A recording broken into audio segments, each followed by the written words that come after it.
Hej, jeg hedder Tobias Mølgaard og er en af Heavy Ropes tester for deres nye shippetog.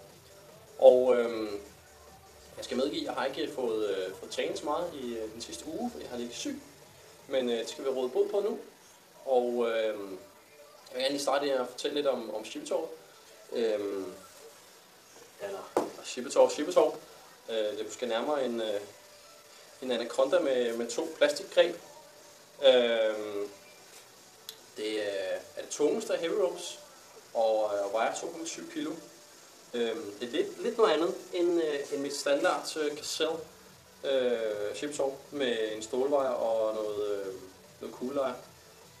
Der skal lidt mere til at svinge dyret rundt, kan man sige. Så men vi kan lige prøve at tage det fra en tur og se hvordan det ser ud. Jeg medgiver, at det ser ikke pisse godt ud, fordi jeg mangler lige at finde noget rytme i at svinge det her dyr rundt. Så men lad os prøve at se, hvordan det ser ud.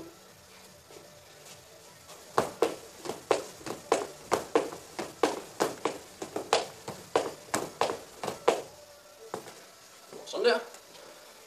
Så ses vi igen næste uge. Hej!